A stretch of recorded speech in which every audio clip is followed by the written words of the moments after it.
قدیم نوٹ دے کر جدید نوٹ لیتے ہیں۔ فرض کریں کہ انہوں نے جدید نوٹ لینے ہیں، 5000 کی کاپی لینی ہے، تو اس کے لیے وہ قدیم نوٹ 5500 روپیہ دیں گے، یعنی کہ 500 وہ اضافی دے رہے ہیں۔ تو یاد رکھیے یہ بھی بالکل سود کے زمرے میں آتا ہے۔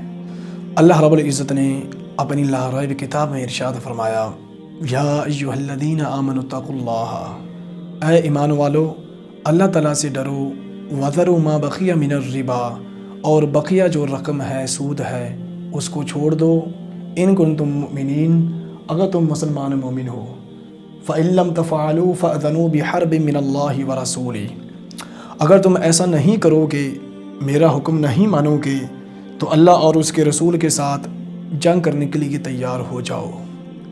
تو اللہ رب العزت کی ذات نے اس آیہ مبارکہ میں سود کی پرزور مذمت فرمائی ہے۔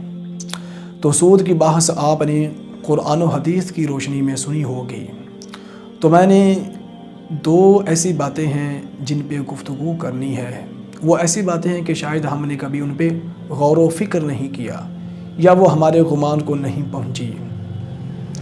تو پہلی بات یہ ہے کہ جس طرح کے ہمارے ہاں خوشی کے مواقع ہوتے ہیں، شادی بیاہ وغیرہ، تو اسی موقع پر فیملی کے ساتھ تعاون کیا جاتا ہے، جس کو سادے لفظ میں نیوندرا بھی کہا جاتا ہے۔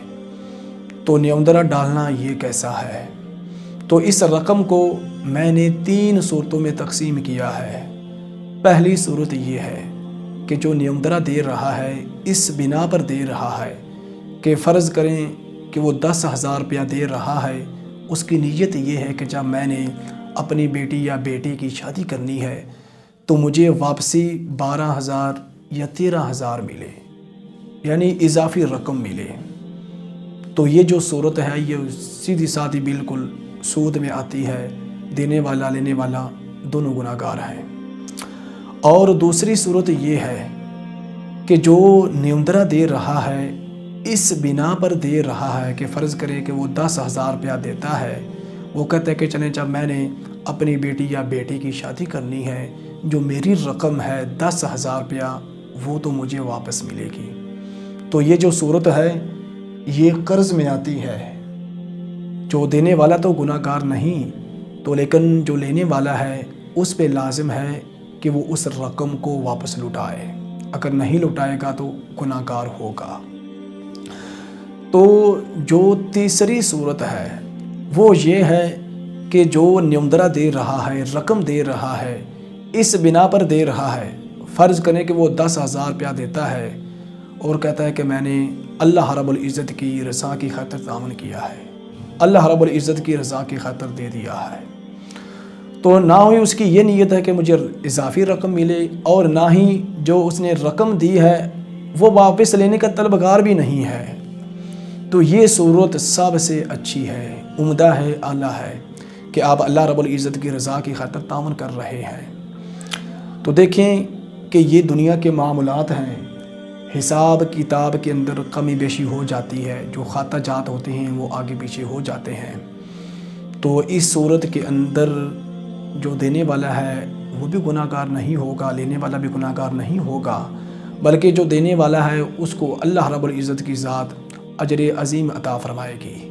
اور دوسری صورت کہ جب شادی بیاہ کا موقع ہوتا ہے، کوئی فنکشن ہوتا ہے، تو ایسے مواقعوں پر ہمارے معاشرے کے جو نوجوان ہیں وہ کیا کرتے ہیں کہ قدیم نوٹ دے کر جدید نوٹ لیتے ہیں۔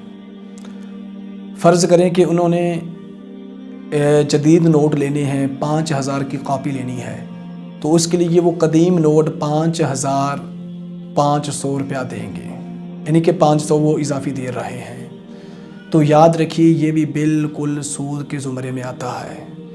تو یہ بہت زیادہ ایسا ہوتا ہے کہ نوجوان کرتے ہیں کہ وہ ایڈوانس کاپیاں لے لیتے ہیں۔ تو یاد رکھیے کہ خرید و فروخت کے لحاظ سے قدیم اور جدید نوٹ یکساں ہیں۔ فرض کریں کہ 100 روپیہ کلو چینی ہے، تو چاہے آپ نیو نوٹ دیں یا پرانا نوٹ دیں، وہ آپ کو 100 ہی دینا ہے، ایک 100 ہی آپ نے دینا ہے اور آپ کو 1 کلو چینی ملے گی۔ تو خرید و فروخت کے لحاظ سے نیو نوٹ ہوں یا پرانے نوٹ ہوں وہ بالکل یکساں ہیں۔ تو جو آپ اضافی دے رہے ہیں تو اس صورت کے اندر آپ بھی گناہگار ہوں گے اور جو لینے والا ہے وہ بھی گناہگار ہوگا۔